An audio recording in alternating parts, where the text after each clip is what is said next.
And what's going on, we know that if it's Trent, it's going to be a challenge. It's going to be another mountain to climb, and it's going to be helping other people do the best they can.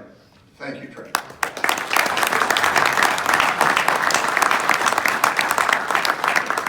Thanks, Paul. It's a pleasure for me to be here tonight, and anytime I have the opportunity to come back and be around, Golden Gopher fans, it's a special thing for me indeed. And, I'm a University of Minnesota guy, and for all of my travels, throughout my life, and basketball has given me plenty of them.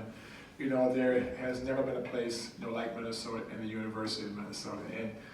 And many people ask me all the time, how did you decide to come to the University of Minnesota? But back in 1977, when Memorial Stadium was where the parking lot is now, my recruiting trip weekend was a nice 75-degree day in October. And when you grew up as a kid in Michigan, you grew up as a University of Michigan football fan. So on that day in October, the #1 team in the country were playing the University of Minnesota and the University of Michigan. Minnesota beat them 16-0. They knocked off the #1 team in the country. I looked at Jesse Evans and Jimmy Williams and Jim Dutcher, and I said to them, you know what? This may not be a bad place to go to school. And I kind of knew right then that I felt, that connection, to the university. And my final three choices came down to University of Minnesota, Iowa, and UCLA. And someone said, how did you choose Minnesota over Southern California? I said it was a very easy choice because I knew that the University of Minnesota was going to offer me all the things I was looking for. It was an opportunity to play Big Ten basketball. It was an opportunity for my family, even though they were 12 hours away by driving, to have a chance to come to Minneapolis to watch me play. But also I knew that I was going to be a part of a special group, that they had a chance to do something special. And through over our 4-year career, we were able to win a Big Ten championship. And I enjoyed playing, for Jim Dutcher. Jim Dutcher was the right coach for me. But I knew that when my college career was over, that Minneapolis could be a city that I could call home.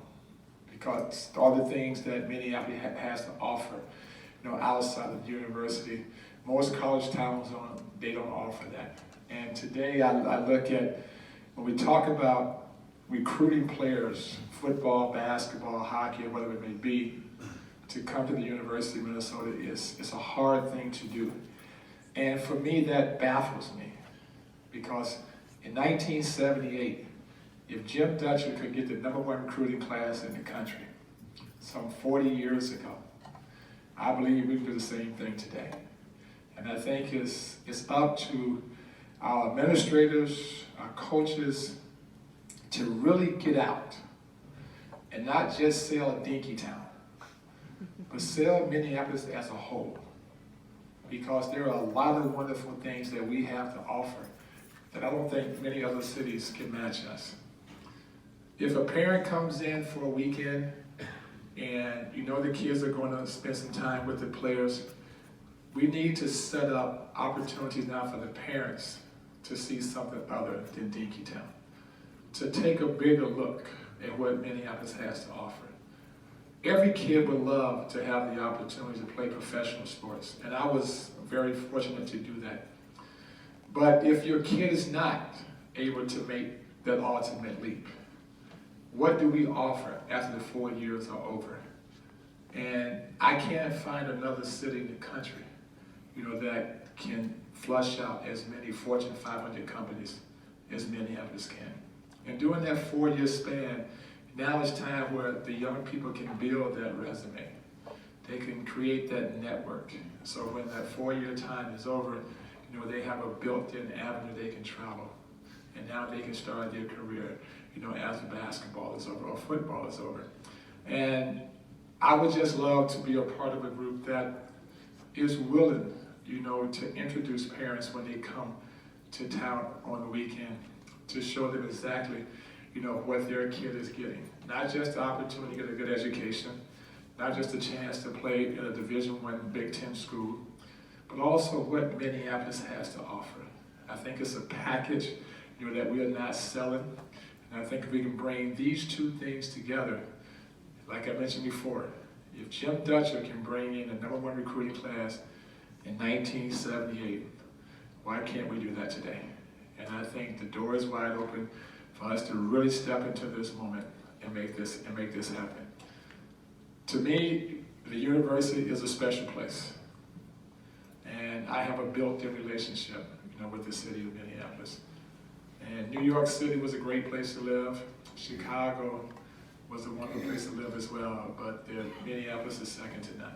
And I've been able to settle down and raise a family also here in Minnesota. And like Paul mentioned, how my kids play hockey, I lost that fight in the household a long time ago. And sometimes as a man, you just know how to pick your battles, right? So that was one I couldn't win, but they enjoy the game a great deal. I've learned about hockey, a great deal. Now I know where the blue line is, and I know what offside is all about, and some of those things as well. But my kids tell me every day, they said, Dad, our goal is to play hockey at the University of Minnesota. And I said, well, you got a long way to go. And I said, but if you keep working at it, all things are possible. And so, but this is a special place. This is a special place, and I'd like to thank you guys for giving me an opportunity to be a part of your family as well. It's because it's you, who make this a special place. It's you guys that makes coming back to Minnesota, a wonderful opportunity for all of us. And some of the guys who I played with, like Zebedee Howell and Gary Holmes and Daryl Mitchell and Tommy Davis and John Wiley, those guys are still here. And you talk about three guys I mentioned, Zeb Howell, Daryl Mitchell, and Gary Holmes. They all came from the state of Florida. And they made Minnesota their home after their playing days were over. So that says a whole lot about what this place is all about and what you guys have given us an opportunity to do. So at this time, anybody have any questions?